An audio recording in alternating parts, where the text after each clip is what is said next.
explícitas de violência. Recomenda-se cautela ao espectador. Crucificação hoje. Quais são suas origens? Seu objetivo era comunicar horror. Como ela mata? Quanto mais estendido o corpo, mais rápida a morte. Por que ela perdura?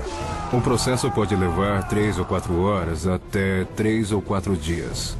Uma nova ciência e a arqueologia investigam a mais cruel forma de punição da história. Crucificação.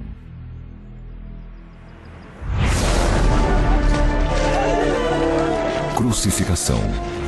A palavra remete imediatamente à execução de Jesus Cristo. Por sua trágica morte, imaginamos que sabemos o que é crucificar. É pregar uma vítima viva a uma cruz de madeira.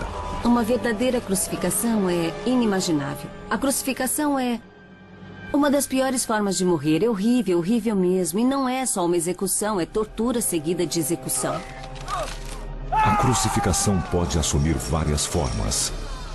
E seu uso, através da história, foi muito frequente, mais do que sugere a imagem que temos da mais famosa das execuções. Não vamos entender o significado da crucificação se não entendermos que seu objetivo era comunicar horror. O objetivo era comunicar às pessoas: nem tente me desafiar, ou você também vai acabar dessa maneira. A crucificação é um poderoso símbolo de terror e intimidação. Mas para milhões de cristãos, ela representa a redenção, esperança e vida eterna. Acho que uma das grandes ironias da história, o fato de que a cruz, o símbolo do poder romano, tenha sido adotada pelos cristãos como seu próprio símbolo. O fato de adotar a cruz é o mesmo que jogar na cara do poder que não seremos intimidados. Hoje, a cruz é a imagem mais reconhecida no mundo. É usada em práticas religiosas, em protestos políticos e em arte provocativa. Inspira reverência, santidade, medo e paixão. Essa paixão leva muitos católicos romanos a querer experimentar a dor e o sofrimento sentidos por Jesus Cristo. São os participantes de um ritual anual de Páscoa nas Filipinas. A cada sexta-feira santa dos últimos 50 anos, dezenas de fanáticos reencenaram a paixão de Cristo, as últimas horas de sua vida, que terminou na crucificação. Uma tendência que reaparece no cristianismo quase o tempo todo é a necessidade de se identificar com o sofrimento de Jesus. E apesar da condenação oficial da igreja, há grupos que praticam algumas formas de crucificação. É uma estranha mistura de espetáculo, sofrimento e autoflagelação que atrai milhares de pessoas. A cada ano, cerca de 10 mártires escolhem ter mãos e pés pregados com pregos esterilizados de 10 centímetros. Mas isso se compara a uma crucificação real? Com certeza eles sofrem um grande desconforto, mas são encenações da paixão. Uma crucificação real servia para matar alguém, para torturar a pessoa do modo mais macabro que você possa imaginar. Expor a pessoa e depois matá-la. Os penitentes são levantados na cruz para expor sua agonia. Para alguns, é um meio de pedir a Deus que ouça suas preces. Para outros, é uma forma de pagar seus pecados. Eu acho que também há uma motivação social em seus grupos. Quanto mais dor sentirem e quanto mais eles se expuserem, mais ganharão uma forma de prestígio em sua comunidade. Seja qual for a razão, é difícil separar o ato de devoção religiosa da verdade sobre a crucificação. É uma das formas de punição mais cruéis do mundo e apareceu muito antes do tempo de Cristo. A primeira evidência dessa prática bárbara data do tempo do rei assírio Shalmaneser, no século IX a.C. Seu vasto território incluía parte da moderna Turquia, do Iraque e da Síria. Uma das coisas que sabemos do Império Assírio é que ele foi um dos impérios mais cruéis já enfrentados por Israel. Shalmaneser passou seus quase 35 anos no poder em brutais campanhas militares. Os povos conquistados eram tratados sem piedade. As torturas assírias incluíam a empalação, uma forma primitiva de crucificação.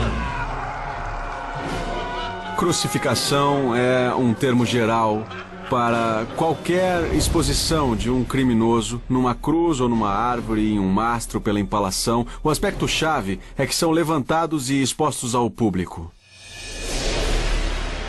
Esculturas e altorrelevos do palácio do rei Shalmaneser claramente mostram as vítimas em estacas, fora dos muros da cidade. Parece que os assírios pegavam uma estaca e a inseriam no estômago da pessoa ou no abdômen, sem matar a pessoa, e levantavam a estaca.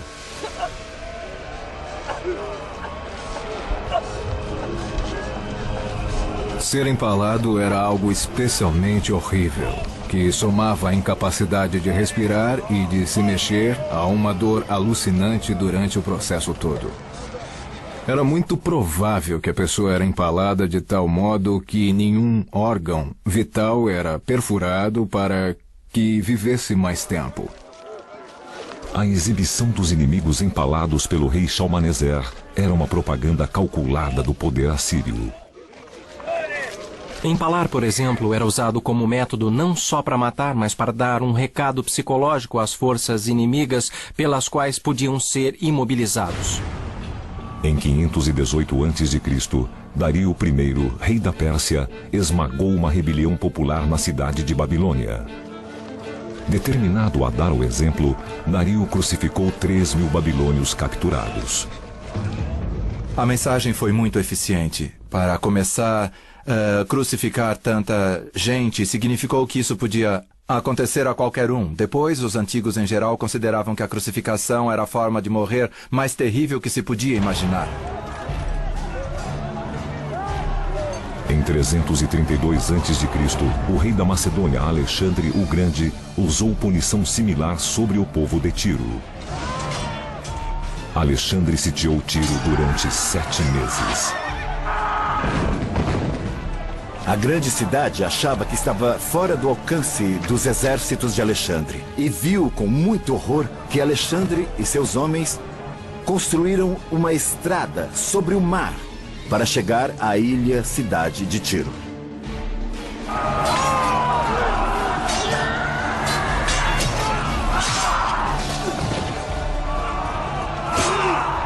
O exército matou 10.000 pessoas. E mais 2.000 foram crucificadas. As vítimas foram penduradas em estacas ao longo da costa mediterrânea. A maioria dos estudiosos acredita que Alexandre fez uma espécie de transição entre a empalação assíria e a crucificação romana. Mas sabemos que Alexandre pendurou as pessoas em estacas, deixou que morressem e que o corpo ficasse apodrecendo por um tempo. Alexandre sabia usar o terror com eficiência. Se você impuser o terror, provavelmente vai remover qualquer tipo de oposição contra você. No século V a.C., a crucificação na estaca era uma forma comum de execução pública no mundo mediterrâneo e no Oriente Médio.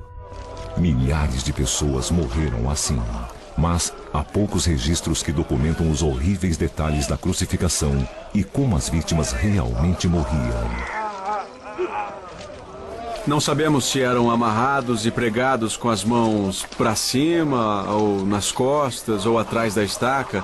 O que os médicos dizem é que quanto mais alto estiverem as mãos e mais estendido o corpo, mais rápido se morre. Modernas pesquisas forenses mostram que quem tem as mãos amarradas acima da cabeça tem problemas para respirar. Os músculos que envolvem as costelas ficam completamente alongados. o que mantém as costelas expandidas e o peito fica passivamente cheio de ar. Para expirar o ar parado, o dióxido de carbono e os gases da respiração, a vítima deveria normalmente levantar os músculos para tirar a pressão deles e permitir que exalem. Com o tempo, esse esforço ficaria impossível e a morte podia sobrevir em poucas horas. Ao longo do tempo, os métodos de crucificação evoluíram e a violência se tornou mais calculada, mas a prática da exposição ao público permaneceu. Talvez a melhor analogia moderna sejam as execuções públicas mostradas por Saddam Hussein pela televisão, que tiveram um efeito aterrador junto ao povo. É o terrorismo de Estado para manter o povo sob controle. Morrer empalado era um poderoso agente de dissuasão contra rebeliões populares.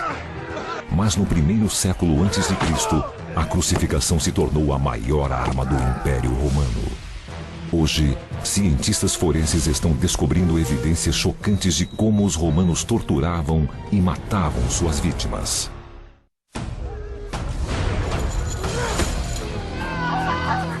Nos séculos antes de Jesus Cristo, a morte por crucificação era um método comum de pena capital. Tipicamente, a vítima era amarrada a uma estaca e seu corpo era abandonado para servir de advertência.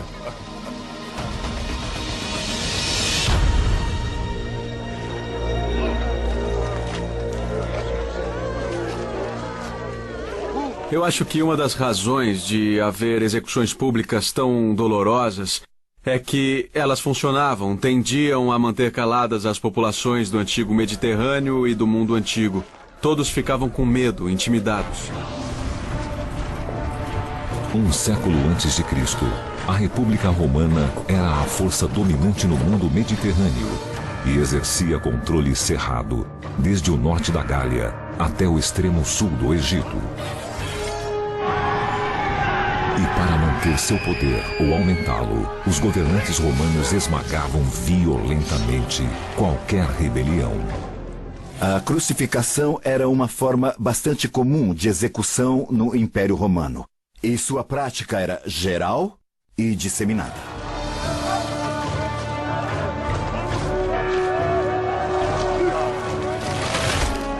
Com os romanos, a crucificação assumiu novas formas que aumentaram o sofrimento e a humilhação. Muitos historiadores acreditam aos romanos a primeira crucificação em uma cruz realmente. Os romanos sabiam exatamente o que estavam fazendo. Eles se tornaram mestres na arte da crucificação. Não a inventaram, mas a dominaram porque redesenharam a execução e fizeram vários ajustes para aumentar a dor. Os romanos introduziram dois tipos de cruz, uma em forma da letra grega tau e outra em forma de T minúsculo. A cruz consiste de duas vigas de madeira, uma vertical, chamada poste ou estaca, outra horizontal, a viga transversa ou patíbulo. Eu acho que a crucificação, como a imaginamos, numa cruz, pode ter evoluído da prática de levar as vítimas pelas ruas, amarradas a uma viga transversa. Eles andavam pela cidade com os braços estendidos e o próximo passo era içar essa viga sobre a estaca. Considera-se que a cruz em tal foi a mais frequentemente usada pelos romanos. O topo da estaca ficava ao alcance dos braços dos soldados. Fazia muito sentido terem postes já fixados e como a viga transversa era simples de carregar, então a pessoa era amarrada à viga, que depois era levantada até em cima do poste.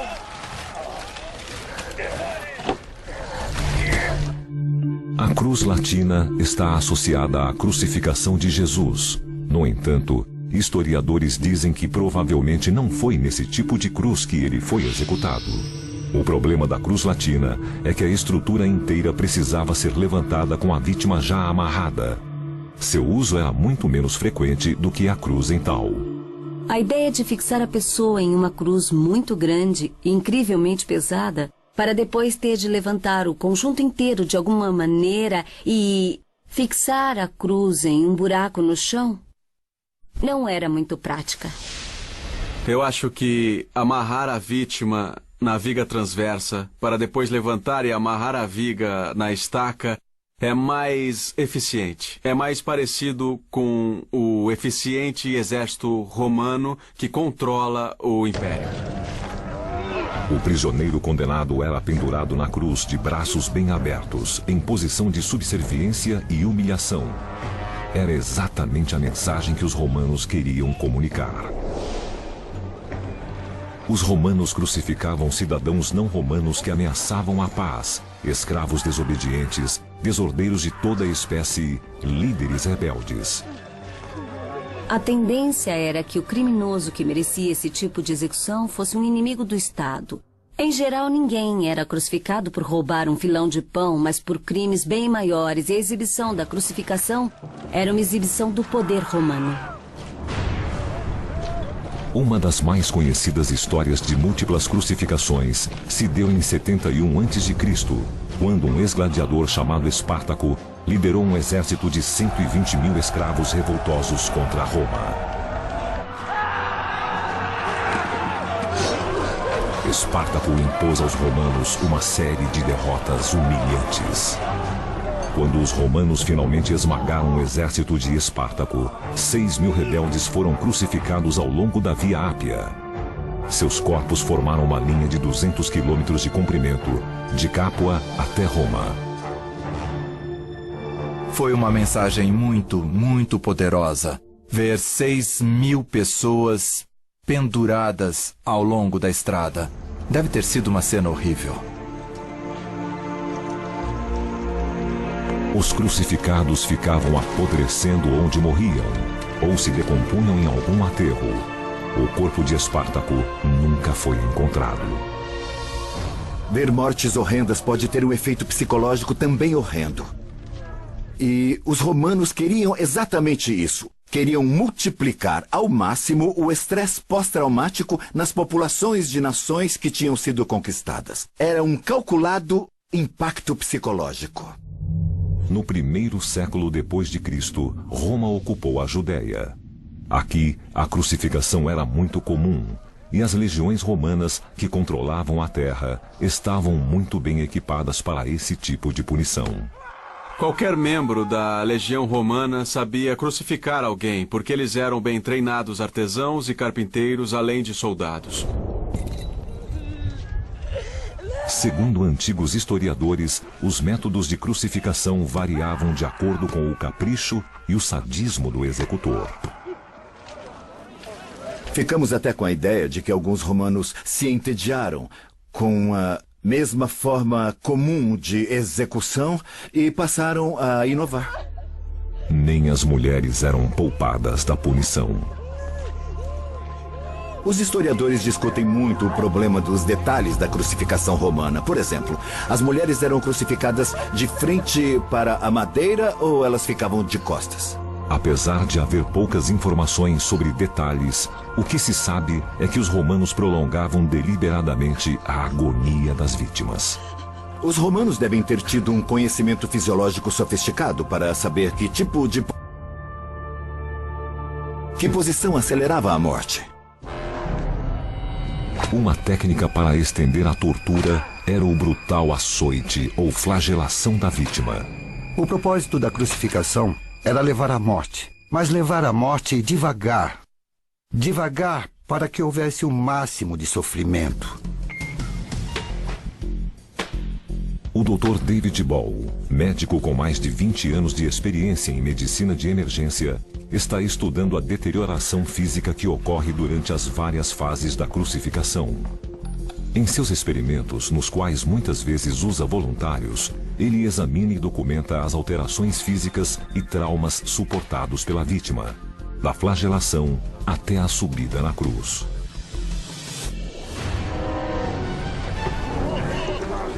A flagelação começava quando o condenado era despido de suas roupas e amarrado pelos pulsos a um poste de madeira.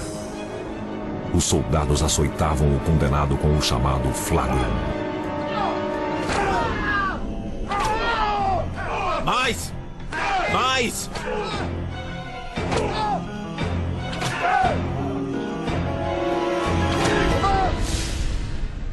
Isto é uma chibata, também conhecida como flagrum romano. Era composta de várias tiras de couro em que estavam amarrados cacos de vidro, de osso, pesos de chumbo e pedaços de metal. Qualquer coisa que cortasse e rasgasse a carne.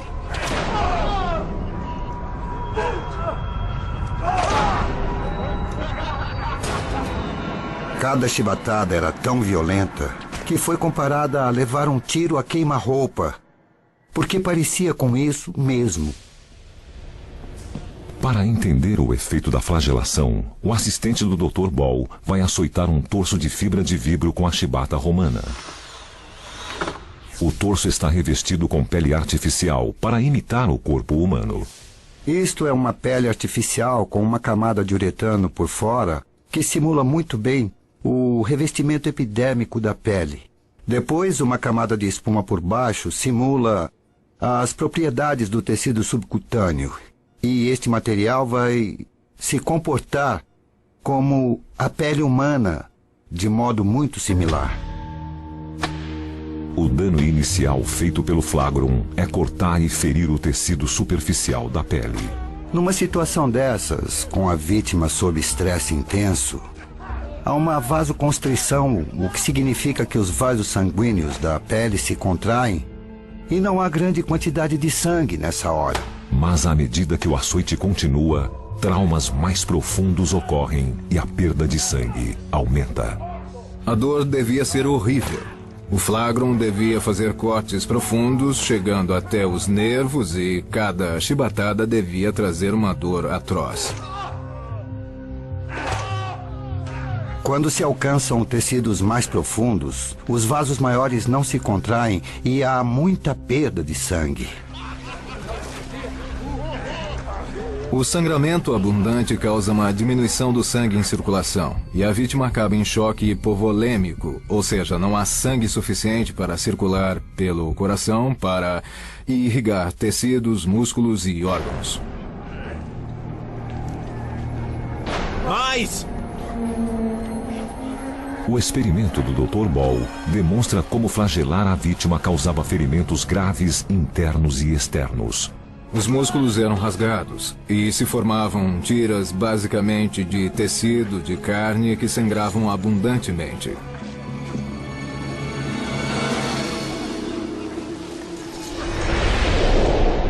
É exatamente o que se espera do flagrum romano. Aqui vemos que a pele foi arrancada da área que cobre as costelas, e o resultado é o ferimento dos músculos intercostais, o que compromete a respiração, e isso acaba causando ferimentos aos próprios pulmões. Isso implica em problemas médicos muito sérios, chamados contusões pulmonares, que levam a edemas pulmonares e comprometimento da respiração. Nós sabemos que são ferimentos muito graves. Eu acho que uma coisa que os romanos queriam quando açoitavam alguém era criar um corpo mutilado para expor na cruz.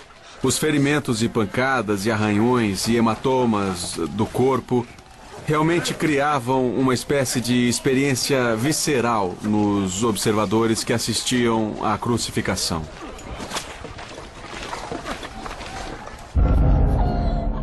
Os romanos se asseguravam de que o cruel espetáculo fosse bem visível.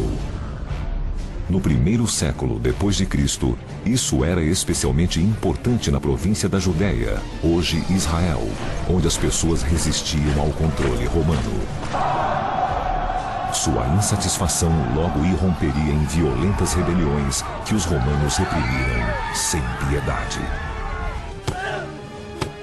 As crucificações em massa deram a um jovem de Nazaré uma antevisão do que poderia sofrer no futuro. O espetáculo da crucificação era uma terrível exibição de poder para intimidar e controlar. Hoje, peritos estão analisando os métodos romanos para saber detalhadamente como era a morte na cruz. No primeiro século depois de Cristo, o domínio do Império Romano cercava todo o Mediterrâneo. Na província da Judéia, atualmente Israel, o povo se ressentia com a ocupação do exército. Mas o poder de Roma era absoluto.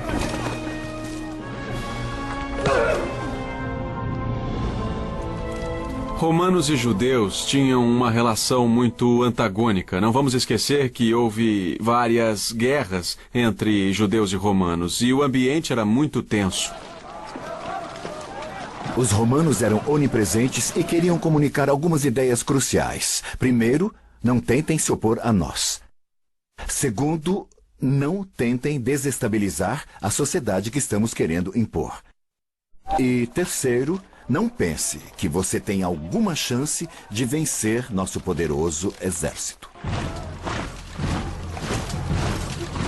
Os romanos eram ágeis para sufocar rebeliões. Seus métodos eram rápidos e selvagens. No ano 4 depois de Cristo, depois da morte de Herodes o Grande, os cidadãos da Judéia se revoltaram contra o jugo romano. As legiões romanas marcharam pela Judéia para esmagar a revolta. Cidades foram arrasadas. Judeus foram vendidos como escravos.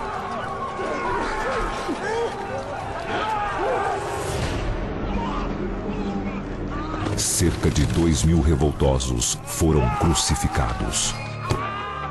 Com certeza, isso teve grande impacto na região toda. Incluindo, é claro, a cidade da infância de Jesus e a própria família de Jesus. A história deve ter sido contada muitas vezes para mostrar o que era a ocupação romana da Palestina. Se o menino Jesus de Nazaré não soube o que era uma crucificação, com certeza aprendeu o que era quando se tornou adulto.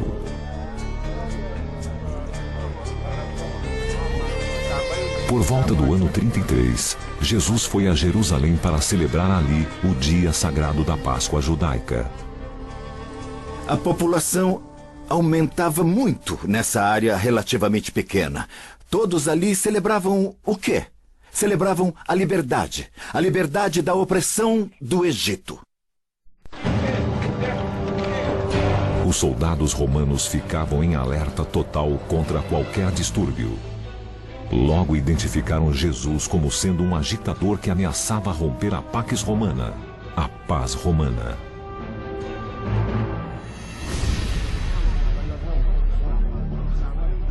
Devemos ter em mente que sempre havia um soldado romano por perto, e ouvir alguém falar de um reino que não fosse o de César parecia imediatamente ser uma linguagem subversiva para ele. O exército romano estava determinado a manter os judeus de Jerusalém sob controle. Jesus foi preso e trazido ante Pôncio Pilatos, o governador romano da Judéia. Foi sentenciado a morrer por crucificação. Eu acho que, na percepção dos romanos, Jesus era só mais um agitador a crucificar. Havia uma longa história de crucificação de supostos profetas e pretendentes a Messias. Ser crucificado queria dizer que você não era melhor do que um escravo e que merecia essa morte. E parte do processo de crucificação desse drama, digamos assim, era ser flagelado. Os guardas romanos trataram Jesus como qualquer outro condenado. Ele foi despido de suas roupas e amarrado a um poste para ser açoitado.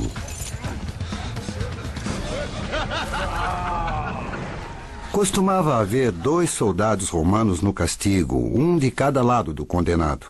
E eles alternavam os golpes de chibata nas costas da vítima na aplicação.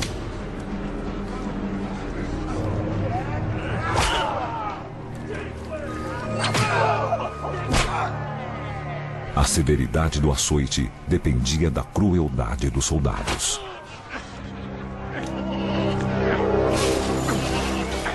Não sabemos exatamente como Jesus foi açoitado. Os evangelhos não dão qualquer detalhe. Mas é possível que tenha sido muito rigoroso, porque Jesus morreu no mesmo dia. Morreu antes de anoitecer. Ele quase morreu. Ele foi mortificado, muito machucado. Sofreu graves danos nas costas, graves danos nos músculos intercostais, além de graves danos nos pulmões e nos rins durante a duração do açoite. Quando o açoite terminou, as costas de Jesus eram uma irreconhecível massa de tecidos lanhados e ensanguentados. O castigo ia afetar dramaticamente as horas finais da vida de Jesus. Hoje, cientistas estão coletando antigas evidências na esperança de aprender exatamente como Jesus morreu na cruz. A escrita parece ser original. É como se tivéssemos uma cópia do original. Hoje, peritos tentam desvendar o mistério da crucificação. As melhores pistas de como ela funcionava e como matava puderam ser obtidas examinando a morte de Jesus.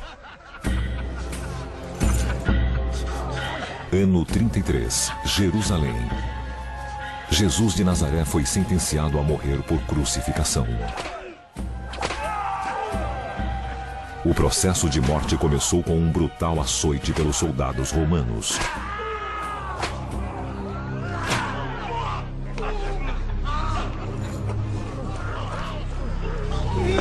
Depois, ele teria de andar ao local da execução. Historiadores há muito debatem detalhes das horas finais de Jesus. A maioria das imagens mostra Jesus carregando a cruz inteira. Eu acho muito improvável que vítimas da crucificação, incluindo Jesus, tivessem carregado uma cruz inteira, as duas vigas, pelas ruas. A cruz pesaria mais de 100 quilos e seria quase impossível caminhar com ela ao local da execução. Acho que não seria nada prático, de um ponto de vista romano, fazer as pessoas carregarem uma cruz inteira. Além do que, eu acho que não é fisicamente possível. Peritos geralmente concordam que Jesus carregou o patíbolum, a viga de madeira de 50 quilos, grosseiramente desbastada, que era fixada sobre a estaca. Ele foi açoitado quase até morrer. Certamente havia contusões e ferimentos pulmonares e ferimentos nos rins. E depois colocaram um pedaço da cruz nas costas dele, já em frangalhos. Ele mal conseguia ficar vivo, quanto mais carregar 50 quilos de madeira.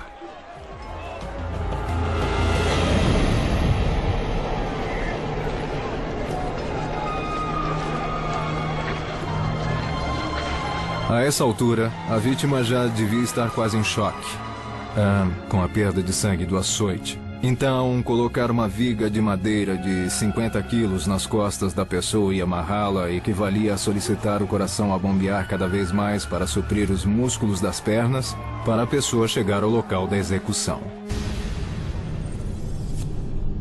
Em Jerusalém, o local de execução era o Gólgota, uma colina fora dos muros da cidade.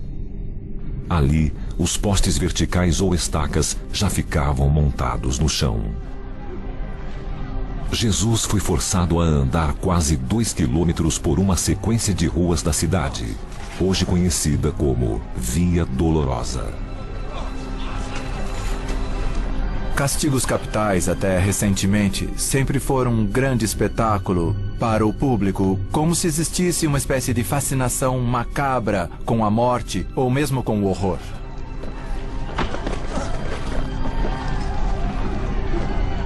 Eu acho que temos que imaginar a cena como algo parecido com um circo caótico e cruel. Os romanos tocavam trombetas para anunciar que alguém ia ser crucificado. As pessoas se reuniam para observar, zombar e rir, talvez até para atirar coisas na vítima. Jesus lutou ao longo da Via Dolorosa. A Bíblia sugere que ele caiu sob o peso do pesado patíbulo. Todo o peso do corpo e a viga de 50 quilos em cima dos ombros teria se concentrado no peito. Isso jogaria o coração contra um osso, o osso externo, ferindo o coração. Uma lesão cardíaca é uma coisa muito séria. Se o músculo for ferido, ele tende a se distender. E como o coração bombeia, a distensão aumenta e forma um balão que chamamos aneurisma. As paredes desse balão se afinam e podem se romper. O ferimento é similar a um trauma torácico após um acidente de carro, em que o motorista não usa cinto de segurança e bate contra o volante.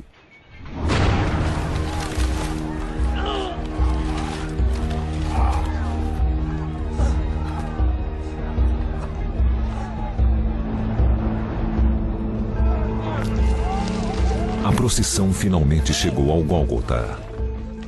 O relato bíblico diz que a crucificação variava em função do número de testemunhas presentes, mas os historiadores dizem que não devia haver muita gente. Eu acho que nossa imagem da crucificação na cultura ocidental é que o mundo parou quando Jesus foi julgado e executado.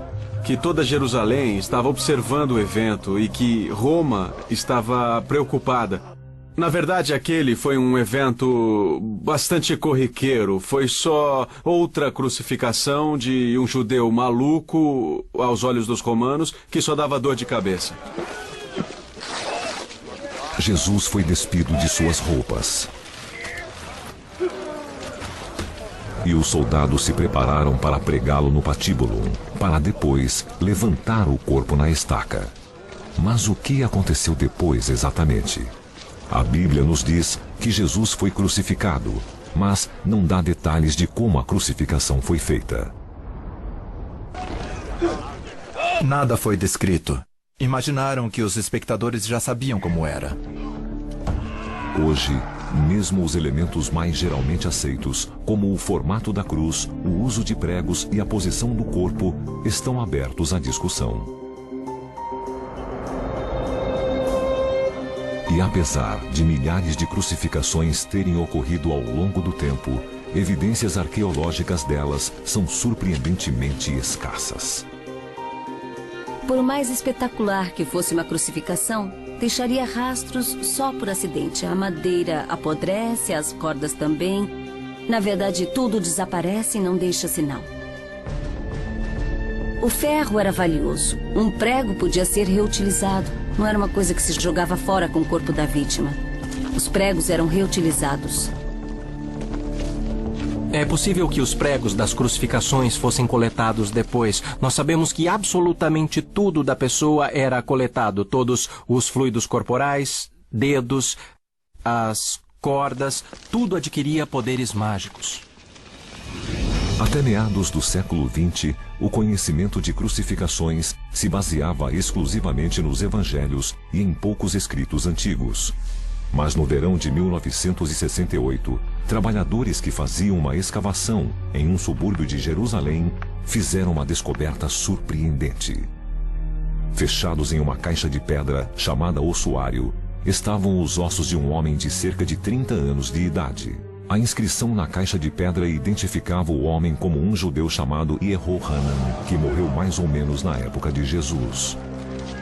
Tentar saber como foi a crucificação de Jesus é um quebra-cabeça e eu acho que as melhores evidências não são literárias, mas arqueológicas, ou seja, os ossos de Yehohanan. Há algo muito importante nos restos de Yehohanan. Um prego de 11 centímetros que penetrou o calcanhar direito. É uma evidência inequívoca de que ele foi vítima de crucificação. É o mesmo tipo de prego encontrado por todo o império onde havia legiões romanas. Mas, na verdade, é a única evidência arqueológica que temos de uma vítima crucificada. Há tempos, os peritos assumiram que cordas e não pregos eram o principal meio usado para segurar o corpo na cruz. Pessoalmente, eu não teria pensado que usassem pregos, exceto talvez para aumentar a crueldade. Acrescentar o uso de pregos e fazer força para martelar, para conseguir imobilizar a vítima, parece só sadismo. Mas, sem pregos, a vítima podia não estar bem fixada à estaca. Há muitos fluidos que vão escorrer pela estaca. As cordas podem não ser o melhor método de fixar os pés, porque a estaca pode ficar escorregadia. Há fluidos escorrendo, urina, fezes, talvez sangue, mas principalmente suor, que vão fazer o corpo escorregar. Para isso acontecer, seria interessante e faria todo o sentido usarem pregos. Os peritos notaram que o prego no pé de Yehohanan estava dobrado depois de sair do calcanhar, provavelmente por causa de um nó na madeira enquanto estava sendo martelado. O fato de termos um prego no calcanhar de Yehohanan foi só um acidente, não foi deixado ali. Só não conseguiram tirá-lo. Curiosamente, os restos mortais de Yehohanan, inclusive o prego, foram colocados em uma urna de pedra como esta, o que é excepcional para vítimas de crucificação, cujos cadáveres eram deixados ao relento para apodrecerem. Podemos especular que ele foi alguém importante, que teve um enterro de classe média, pelo menos. Ou talvez seus pais eram importantes e puderam retirar o corpo da cruz. Isso é excepcional e surpreendente, porque vai contra as regras romanas. O tratamento dado ao corpo de Yehohanan deu aos peritos outras pistas preciosas. Os evangelhos podem ter sido exatos ao dizerem que Jesus também foi removido da cruz para ser enterrado. Mas o que mais esses ossos nos contam sobre a crucificação? Que horrores as vítimas deviam suportar? Vamos reconstituir a morte de Yehohanan na cruz e desvendar os mistérios escondidos nesses antigos ossos.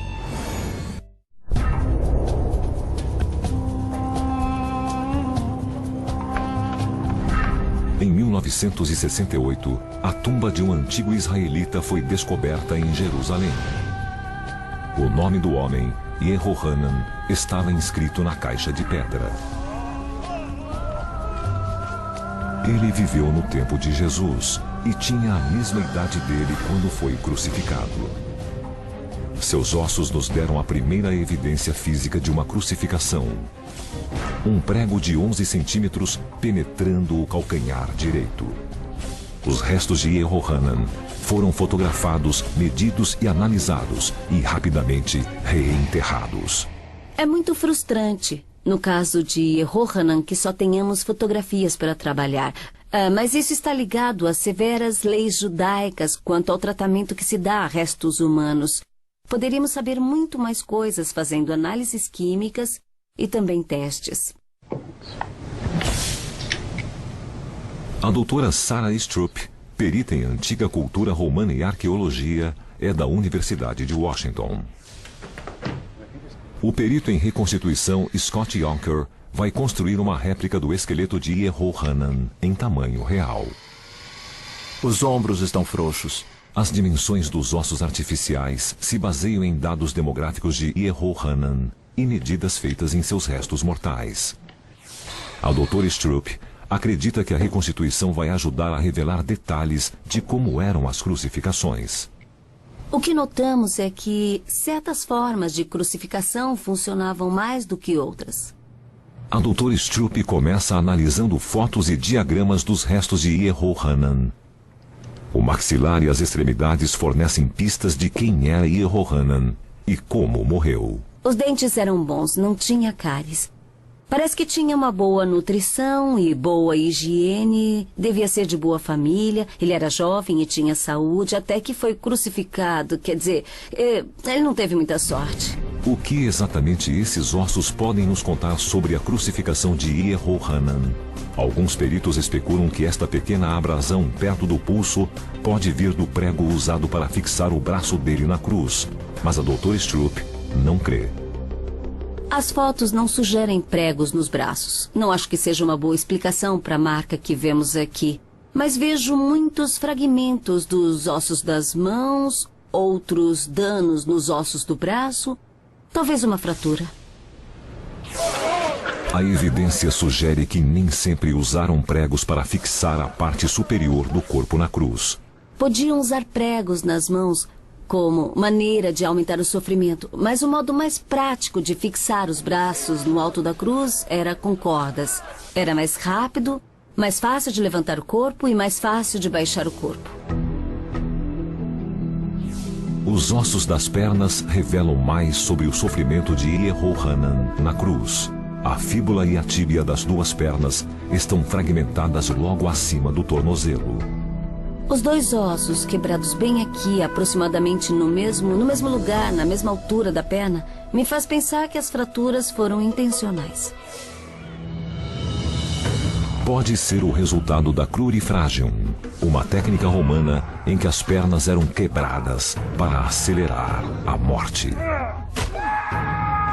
Mais provável é que o trauma mecânico das pernas quebradas tornava impossível a vítima se levantar um pouco para poder continuar a respirar. E quebrar as pernas acelerava a morte por causa disso.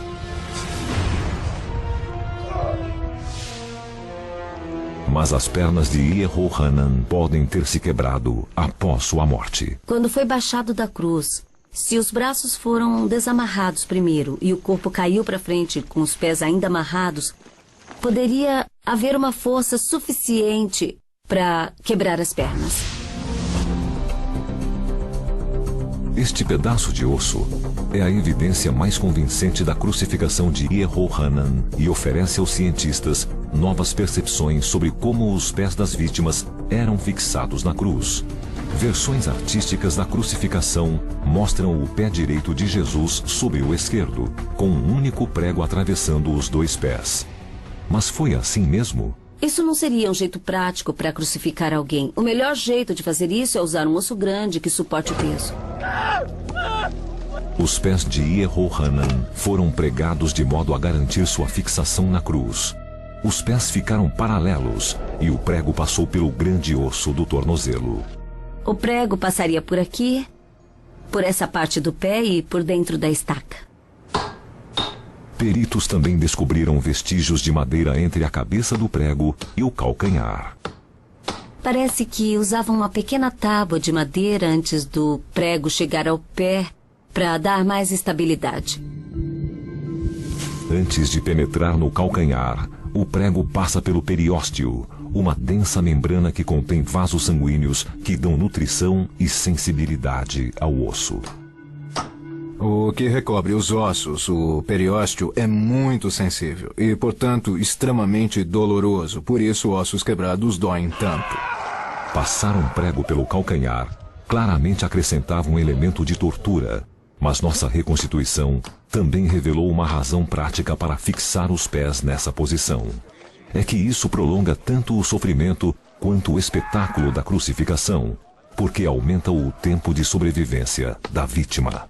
Fixar os calcanhares através do osso na estaca da cruz dá uma espécie de base muito estável para a pessoa que está sendo crucificada. É impossível sair dali, mas é estável o suficiente para a pessoa, neste caso Yehohanan, conseguir se levantar um pouco, arquear o corpo para poder respirar. Qualquer coisa que fizesse a vítima descansar equivalia a prolongar seu tempo na cruz. Apesar de o tempo de vida de Yehohanan na cruz depender da severidade da flagelação, algo que nunca se sabe, as informações fornecidas por seus ossos confirmam a vontade romana de adiar a morte e estender a tortura. Historicamente, o processo podia levar de 3 a 4 horas até 3 a 4 dias. E há muitos relatos de pessoas que viveram até 9 dias na cruz. Uma morte sob tortura que pode durar tantos dias levanta várias questões. O que acontece psicologicamente com a vítima na cruz? E como exatamente a crucificação mata? Por muito tempo, os peritos acreditaram que a crucificação matava por asfixia, com base no fato de que quando a vítima pende pelos braços, os pulmões se expandem, o que dificulta a expiração. Mas só isso mataria a vítima? O traumatologista Dr. David Ball quer descobrir. Usando voluntários, ele mede o estresse físico que ocorre quando uma pessoa é suspensa em uma cruz. Para testar a dificuldade respiratória de alguém na cruz, temos de ser um pouco bárbaros para com os voluntários que nos ajudam a fazer o teste. O Dr. Ball e sua equipe médica puxam o experimento até o limite do possível. Os sinais vitais dos voluntários serão constantemente monitorados para evitar qualquer perigo físico. Mas reproduzir com uma pessoa os efeitos reais de uma crucificação é impossível. E os voluntários não apanharam, não estão desidratados, nem foram torturados. E seu tempo na cruz não vai acabar em morte. Um monitor é usado para captar os sinais vitais do voluntário. O experimento será encerrado se os batimentos cardíacos subirem demais. O pulso atual em repouso é de 78 batimentos por minuto. O Dr. Ball fixa o voluntário na cruz Assopra. e mede sua respiração de partida. Um espirômetro calcula o volume de ar que entra nos pulmões. Um medidor de pressão mede a força de inspirar e de expirar dos pulmões. Assim que sobe a cruz, o pulso do voluntário sobe de 78 para 110 batimentos por minuto. 2 minutos e meio depois, a dor começa a aparecer. Diga onde dói. Principalmente as coxas. Se o voluntário já está mostrando sinais de sofrimento, imagine se tivesse pregos atravessando pés e mãos e se tivesse as costas em carne viva. Aos 7 minutos, o pulso do voluntário vai a 172 e suas pernas tremem descontroladamente. Ele está mostrando sinais de cansaço. Mas esse cansaço não é do sistema respiratório. É cansaço das extremidades. Estou cansado. Bem desconfortável.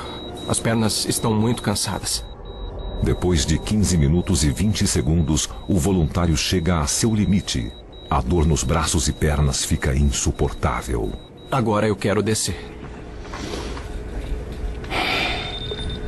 As medições finais de estresse mostram várias mudanças fisiológicas. O pulso subiu de 78 batimentos por minuto para mais de 170.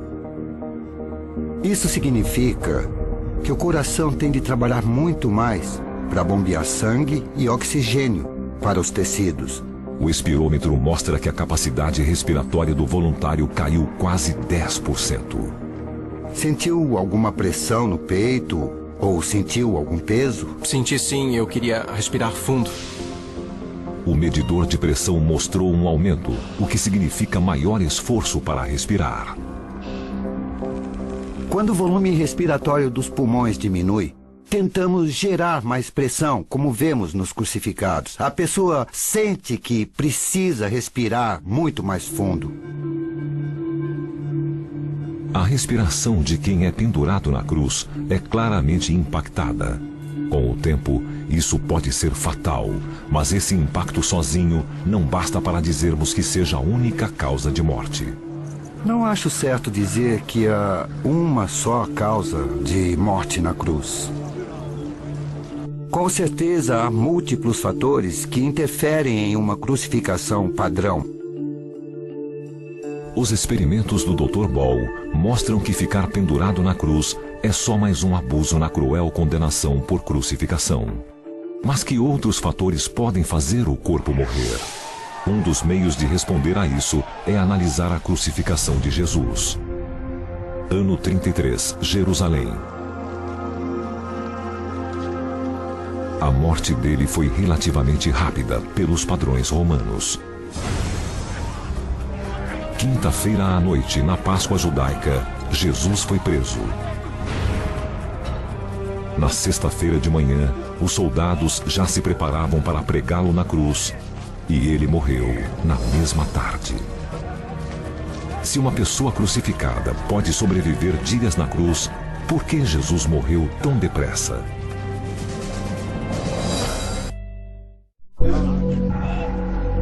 A crucificação foi usada por mais de 3.000 anos. mas a crucificação de Jesus ficou conhecida no mundo inteiro. Os exatos detalhes da execução dele nos escapam, o que leva cientistas e historiadores a tentar desvendar os mistérios que cercam sua morte na cruz. Jesus foi flagelado, achincalhado e torturado. Mas como foi amarrado na cruz? Historiadores e cientistas debatem a questão há muito tempo. Séculos de arte mostram Jesus com pregos em ambas as palmas. Houve muita especulação sobre se Jesus foi ou não pregado pelas palmas das mãos ou pelos pulsos. Alguns dizem que não pode ter sido pregado pelas mãos porque o peso do corpo faria com que ele caísse da cruz. O Dr. Mark Benecke é biólogo forense em Colônia, na Alemanha. Por profissão, ele decodifica mistérios não elucidados e ele está determinado a descobrir como Jesus foi amarrado na cruz. O Dr. Benecke segue a orientação do médico francês Pierre Barbet. Estas fotos raras mostram experimentos de Barbet na década de 1930, quando ele crucificava cadáveres. Uma das coisas boas que ele fez foi usar cadáveres de verdade para a crucificação experimental, porque a biomecânica de uma crucificação é muito interessante. Tudo depende muito do ângulo no qual se fixam os membros e o resto do corpo, porque isso vai determinar quanta pressão vai ser exercida, seja no osso ou seja no tecido. Os experimentos de Barbet incluíram pregar mãos amputadas, e ele determinou que uma mão pode suportar ser puxada por um peso de cerca de 40 quilos antes de se rasgar. Pesquisas recentes mostram que o peso é menor ainda. O máximo esforço que se pode ter no tecido ou nos ossos está entre 18 e 28 quilos, provavelmente. Com mais, o tecido pode se rasgar e os ossos podem se quebrar e a crucificação não iria mais funcionar. Então, se uma mão pregada só pode suportar de 18 a 28 quilos, como os pregos podem fixar a pessoa inteira na cruz? O Dr. Benecke criou um sistema para medir exatamente como o peso do corpo se distribui nas mãos durante a crucificação. Ele criou uma estrutura de aço equipada com correntes que imitam os braços e um pequeno quadro para carregar pesos que representam o corpo. 2 balanças de mola medem o peso do corpo em cada mão. Uma área vermelha em cada balança representa a faixa de pesos na qual o prego rasgaria a mão. Ele começou com pesos de 10 quilos. Vamos ver, já estamos na faixa vermelha. Com apenas 20 quilos, a agulha já foi para a área de perigo, o ponto em que o prego vai rasgar a carne. Agora nós aumentamos o peso. São 50 quilos e, além desse peso, já nos aproximamos do peso real de uma pessoa. Poderíamos supor que o peso se dividisse igualmente entre as 2 balanças, com cada uma marcando metade do peso. Mas quando o peso é exercido em um certo ângulo, isso não acontece. Para nossa surpresa, 50 quilos de peso são 50 quilos em cada balança. O experimento mostra que em uma crucificação, com os braços em posição estendida, cada mão suporta o peso do corpo inteiro. O peso de um homem de 45 quilos vai passar, e muito, do peso em que o prego vai começar a rasgar a carne. Realmente parece um contrassenso que os braços em posição estendida distribuam o mesmo peso inteiro, digamos assim, para cada extremidade. Se eu pesar, por exemplo, 55 quilos, eu vou ter esse peso em cada uma das mãos e um peso desses seria mais do que suficiente para conseguir rasgar o tecido. A estrutura óssea da mão mostra claramente que só pregos não poderiam suportar o corpo. Em uma crucificação, em muitos quadros, nós observamos que o prego atravessa os dedos em alguma região da mão. E aqui o tecido conjuntivo não é muito forte. Ou o osso se quebra, ou o tecido acaba se rasgando, e então a pessoa cai da cruz. Mas os romanos tinham outras opções para pregar as mãos na cruz, como, por exemplo, colocar o prego logo acima do pulso, entre os ossos do antebraço. Esse aqui deve ser o jeito mais fácil, primeiro. E segundo, a fixação pode ficar mais estável porque o osso é mais estável. Uma terceira possibilidade é passar o prego pelos ossos do pulso, em especial por um orifício entre os ossos chamado espaço de Destot. Se o prego fosse fixado no pulso, nos ossos do pulso, mesmo que aproximadamente por ali, como os ossos são envolvidos por um revestimento fibroso, ele aguentaria. A dor seria lancinante. O grande nervo mediano, que dá sensibilidade ao antebraço e à mão, passa por essa região do pulso. O nervo mediano, quando lacerado ou quando continuamente golpeado por alguma coisa, como um prego, vai enviar sinais agudos para a mão toda e a sensação vai ser de queimação muito dolorosa. Ser pregado pelo pulso está nas evidências bíblicas da crucificação de Jesus? Os evangelhos dão a entender que Jesus foi pregado nas mãos. Mas, em grego antigo, a língua em que a Bíblia foi escrita, a palavra mão se refere tanto à palma quanto ao pulso. É nessa área óssea que a maioria dos peritos acredita que os romanos pregaram Jesus. Muitos também acreditam que os romanos não confiavam só nos pregos para fixar suas vítimas na viga transversa. Eu tenho certeza de que os romanos queriam garantir que Jesus e outras vítimas ficassem bem presas na cruz e amarraram seus braços ao patíbulo. Quer dizer que o peso do corpo era suportado por cordas e não por pregos. Então, provavelmente, foram usados pregos e cordas para amarrar Jesus à viga transversa. Os romanos levantaram a viga e a fixaram na estaca. Todo o peso do corpo de Jesus se concentrou nos pulsos, quando os soldados se preparavam para pregar seus pés. O resultado final, em termos de quanto tempo a pessoa sobreviveria, podia depender bastante do modo como os pés eram fixados. O mais provável é que os pés foram fixados um sobre o outro e na vertical. Essa posição torna a morte mais rápida. Se você encostar a planta dos pés na estaca vertical, a pessoa não vai conseguir apertar os joelhos e vai ter de suportar o seu peso com os músculos das coxas ou ficar totalmente pendurada pelos pregos. Essa posição dificulta muito a respiração da vítima, além de ser atrozmente dolorosa.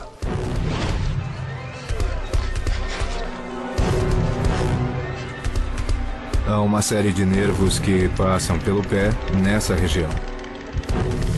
Haveria um estímulo tremendo dos nervos e uma dor extrema pela constante irritação. E cada vez que a vítima tentasse se erguer para respirar, o estímulo seria ainda maior. Apesar de vermos um pequeno descanso para os pés de Jesus em representações, isso deve ser criação de artistas. Historiadores dizem que não existem evidências de que isso tenha sido usado. Quase todas as cruzes que vemos desde o início da arte cristã foram feitas por artistas que nunca testemunharam uma crucificação. E eis que Jesus foi crucificado. Perto dele, havia 2 outros condenados. Foram tidos por ladrões, mas deviam ser rebeldes como Jesus. Ele lutava para respirar, com os braços estendidos acima da cabeça, em um cruel círculo vicioso de dor e sofrimento que iria acabar em morte. Uma pessoa na cruz procura desesperadamente uma posição mais confortável. Ela pode aliviar a dor do nervo mediano e se levantar um pouco, mas isso cria dor muscular. E quando volta, alivia os músculos. Mas a dor volta ainda pior no nervo mediano e nos ombros. Cada vez que a pessoa se levantar na cruz, vai sentir mais dor nas costas flageladas e em carne viva, em contato com a madeira rude da cruz, e vai reabrir feridas e reestimular os nervos das costas, vai causar novo sangramento e uma dor enorme. Não há posição confortável na cruz. Não há posição onde a dor diminua relativamente. Jesus está agonizando. O fim se aproxima. Ele foi flagelado, está desidratado, exausto. Está sofrendo com traumas externos e ferimentos internos, todos de efeito mortal. Mas o que matou Jesus de fato? Hoje, a ciência tem tecnologia para decodificar antigas evidências e descobrir a exata causa da morte de Jesus na cruz. A escrita parece ser original. É como se tivéssemos uma cópia do original.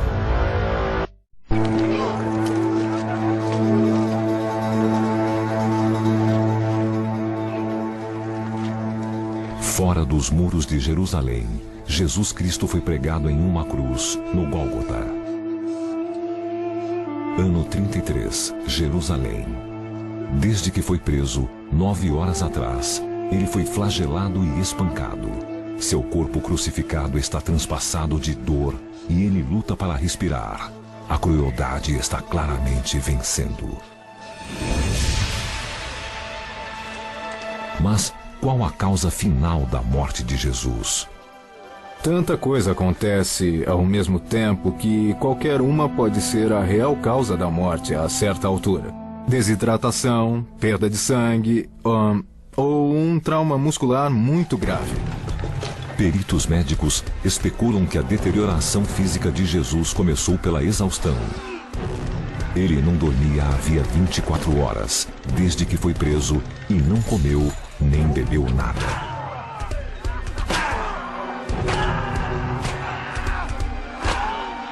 O processo de morte está definitivamente em curso. A flagelação começou o processo contundindo os pulmões, ferindo os músculos e danificando os rins. A perda de sangue deve ter piorado pela constante reabertura das feridas nas costas quando ele se mexe, na tentativa de respirar mais profundamente. A perda de fluidos corpóreos sugere que ele esteja em choque hipovolêmico, uma condição na qual o coração não consegue bombear sangue o suficiente para os órgãos, músculos e tecidos. Além disso, o decrescente volume respiratório significa que o dióxido de carbono se acumula e que há menos oxigênio no sangue, uma condição chamada hipoxia. No fim, isso pode levar à asfixia. Ele devia estar ficando hipóxico a essa altura, pela dificuldade de respirar e o pouco volume de sangue em circulação. A morte estava próxima. Também é possível que Jesus estivesse sofrendo de um trauma torácico, causado pela queda sob o peso da viga de 50 quilos que carregava. Esse ferimento interno pode facilmente levar a uma lesão cardíaca. Quando uma pessoa sofre uma lesão cardíaca, o local forma um ponto mais mole no músculo cardíaco. Cada vez que o coração bombeia, acontece uma pressão nesse ponto mais mole, que tem a tendência de formar uma bola que chamamos um aneurisma. O Dr. Ball acredita que o sistema cardiovascular de Jesus sofreu uma pressão extrema.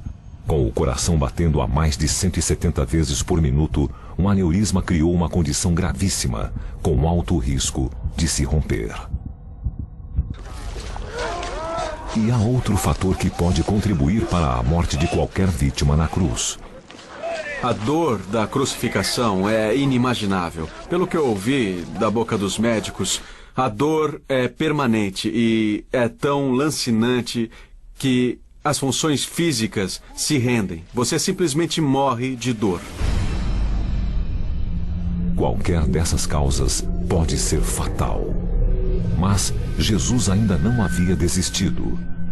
Segundo a Bíblia, ele conseguiu falar, apesar de muito enfraquecido. Oh, Pai! Ele disse coisas lúcidas e claras. E por isso sabemos que o cérebro dele ainda estava suprido adequadamente de oxigênio e sangue. Depois de várias horas, Jesus pareceu perceber que o fim tinha chegado. Segundo a Bíblia, ele disse suas últimas palavras e morreu. Oh, Pai!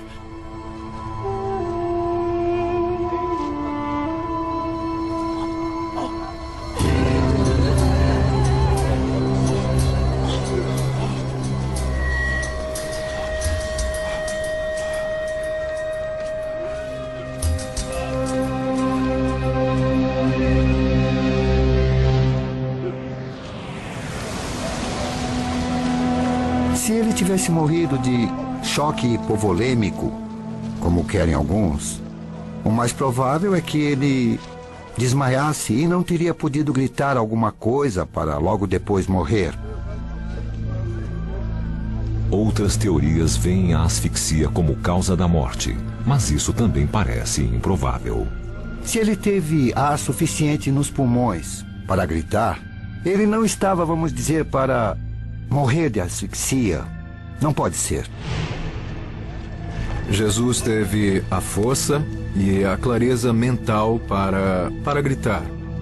Coisas coerentes nos últimos minutos. E, para mim, isso mostra que algo catastrófico aconteceu e que ele sabia disso. Muitos peritos acreditam que a causa da morte mais provável seja uma lesão em seu coração.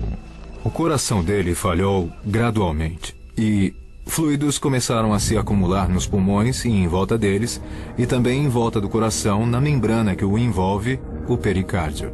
O pericárdio é uma bolsa de tecido fibroso cheia de um líquido aquoso que envolve e protege o coração. Com o pulso a 180 por minuto ou mais, o estresse cardiovascular de Jesus é enorme, quer dizer, insuportável.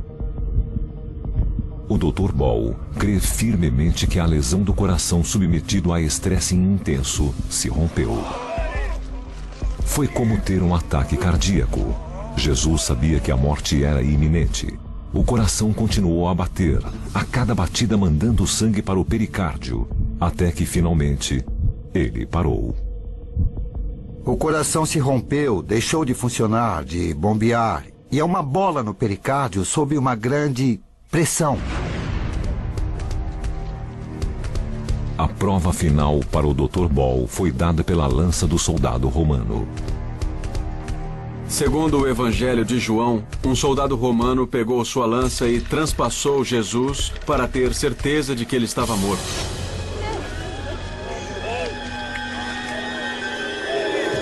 Segundo a Bíblia, do ferimento jorrou sangue e água. Temos de entender que a lança atingiu o pericárdio e chegou ao coração. O pericárdio estava sob pressão, cheio de sangue. Então, imediatamente, se dá um fluxo de sangue, seguido por um fluido claro, descrito como sendo água pela Bíblia. Depois de ficar por 6 horas na cruz, Jesus Cristo morreu. É um tempo relativamente curto para uma crucificação que pode durar vários e dolorosos dias.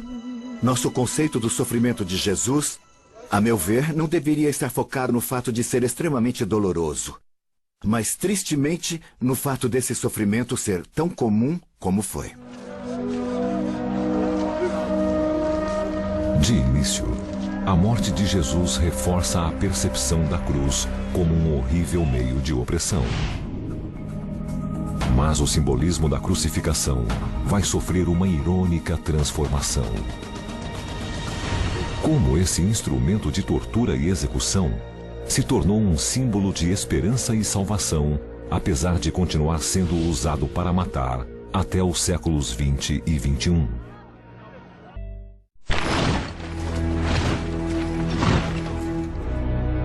Em meados do século I, Roma estava sob o governo do tirânico imperador Nero. Passaram-se poucas décadas da crucificação de Jesus Cristo. Seus ensinamentos e sua morte geraram uma nova religião. Os seguidores de Cristo chamavam a si mesmos de cristãos e os romanos os viam com suspeição. A oposição romana ao crescimento do cristianismo muitas vezes assumiu aspectos cruéis. Parece que alguns governantes romanos tinham especial prazer em matar cristãos, do mesmo modo que Jesus morreu, ou pelo menos de modo parecido. No ano 64, um grande incêndio destruiu boa parte de Roma. Correu o boato de que Nero foi o responsável, e ele, precisando de um bode expiatório, jogou a culpa nos cristãos. Os castigos que incluíram crucificações foram selvagens. As crueldades de Nero contra os cristãos foram tão espantosas que acabaram levantando uma onda de simpatia no povo de Roma. Chegaram a usar cristãos como tocha humana para iluminar jardins. os judeus também sofreram sob a tirania romana. No ano 66, organizaram um violento levante contra os ocupantes e tomaram o controle de Jerusalém. Os judeus retomaram Jerusalém dos romanos no 1º século depois de Cristo. Até parece ficção porque é muito improvável. Roma, no século I, era um poder mundial. O único, aliás.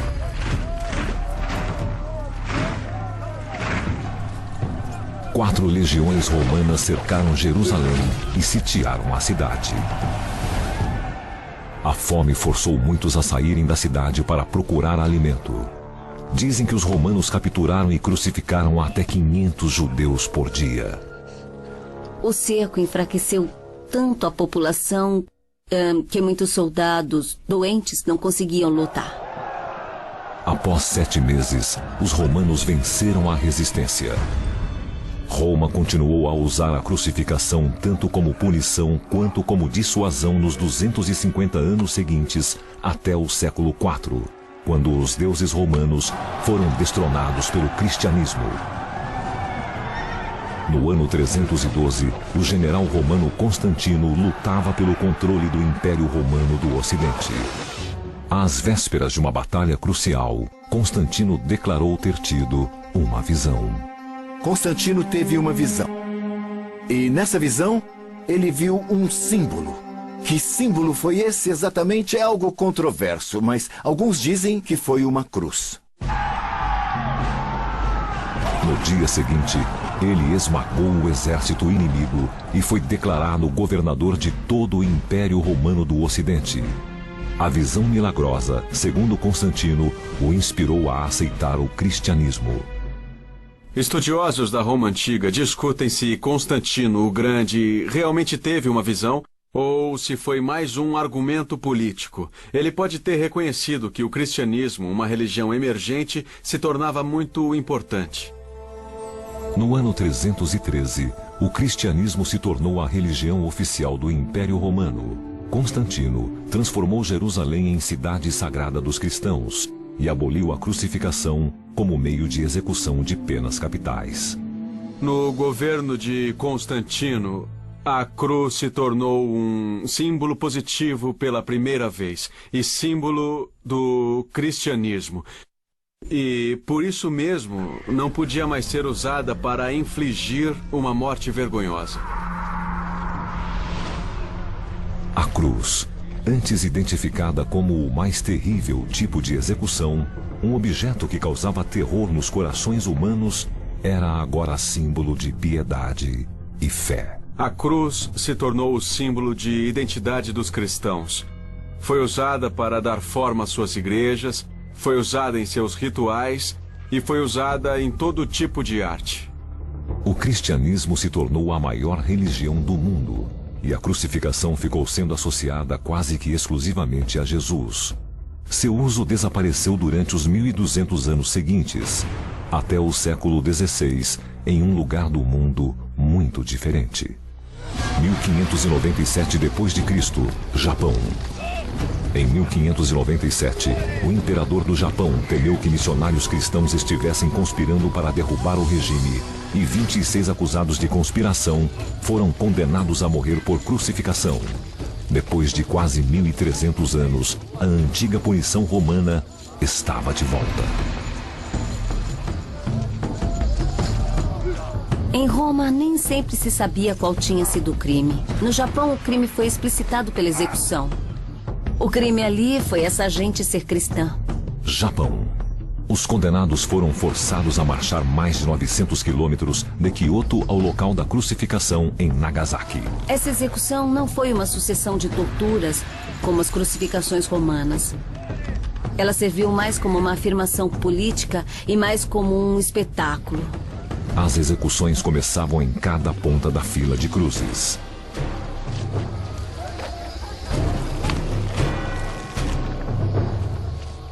Dois samurais, armados de lanças afiadas como navalhas, ficavam de cada lado do condenado. Ao sinal, lançavam as lanças para cima, nos flancos do torso da vítima.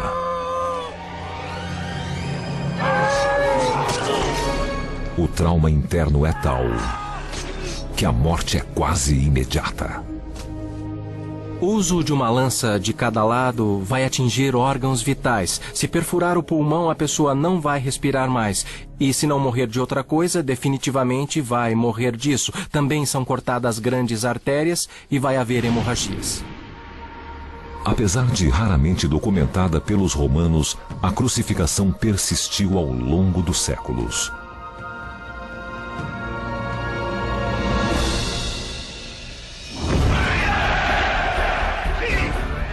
Nos tempos atuais, a violência das guerras chegou a níveis de perversidade inimagináveis e a crucificação reapareceu. O antigo modo de execução foi usado por Hitler para perseguir e aterrorizar a quem já não podia contra-atacar.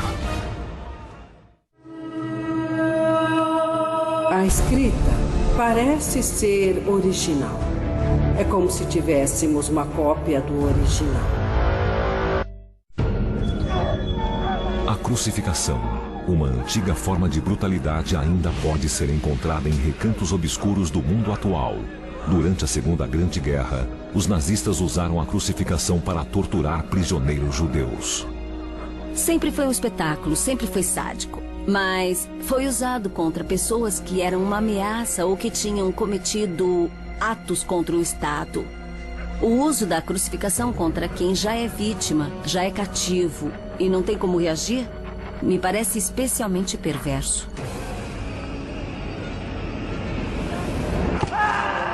Diferente dos romanos, que amarravam os pés de suas vítimas à cruz para prolongar a crucificação, os nazistas deixavam os pés soltos para apressar a morte por sufocação. Certamente havia problemas de respiração, porque já sabemos que o peito se expande ao máximo e isso dificulta o ato de respirar. Com um toque de crueldade, algumas vítimas eram suspensas com os braços virados para trás. Muitas vezes os ombros se deslocavam sob o peso do corpo quando era levantado e devia ser horrivelmente doloroso. Segundo testemunhos, a tortura podia durar até 3 horas e acabava em morte por asfixia. O traumatologista Dr. David Ball está investigando o impacto fisiológico das crucificações nazistas. Suspendendo voluntários em uma estaca, ele vai analisar alterações na respiração. Para garantir sua segurança, os voluntários são cuidadosamente monitorados. Nós sabemos, pelos campos de concentração alemães, que eles amarravam as mãos das pessoas acima da cabeça, depois levantavam a pessoa até logo acima do solo. A maioria das pessoas concorda que essa gente morria sufocada. As vítimas de crucificação nazista ficavam penduradas sem apoio nos pés. No entanto, por segurança, os voluntários do Dr. Ball vão ficar com os pés apoiados na estaca. Posso pendurar uma pessoa numa estaca com as pernas livres, mas ela não consegue ficar ali o tempo suficiente para fazermos estudos. A maioria não aguenta o tempo necessário. Depois de poucos minutos, o voluntário já sente dores. Veja como ele fica balançando, fazendo tudo o que pode para achar uma posição mais confortável. Já são 6 minutos e meio. Acho que eu só vou aguentar mais 1 minuto ou 2. Após 10 minutos, a dor fica insuportável. Isso é uma verdadeira tortura quando a dor começa. A experiência termina não por dificuldades de respiração. A dor é o fator limitante, não a respiração. Depois de apenas 10 minutos na estaca, a capacidade de respiração do voluntário caiu mais de 10%, o que indica que, com o tempo, a asfixia subjugaria o indivíduo. Claramente, a queda de respiração era mais dramática nas vítimas dos campos nazistas. Pendurados, sem apoio para os pés, a dor e o sofrimento são extremos. De antigas civilizações a regimes modernos, a crucificação continua com o mesmo sentido. A crucificação não só mata, mas é um meio de tortura, de terror e de controle. A A crucificação, através da história, sempre foi uma exibição de poder para mostrar a todas as pessoas esse poder. Acho que há uma semelhança interessante entre a crucificação do tempo dos romanos e as paradas militares pelas ruas de Moscou ou as modernas cenas de proezas militares no Ocidente. Nós queremos mostrar um teatro. Queremos mostrar que temos poder e estabilidade. Queremos dizer, nós sempre estaremos aqui e nós temos o poder para isso. Hoje, no Sudão, na destruída região do Darfur, onde o genocídio é desenfreado, a crucificação foi sancionada como método de execução. Em 2002, a Anistia Internacional reportou que 88 pessoas, incluindo 2 crianças, estão sentenciadas à morte por crucificação. A cruz ainda pode aterrorizar. A Ku Klux Klan usa cruzes em fogo como método de intimidação racial. A cruz é abusada quando usada para justificar a violência.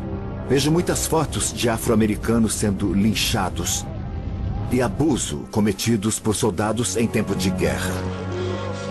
Como esses exemplos de abuso de poder se comparam com o poder romano que levou à execução de Jesus?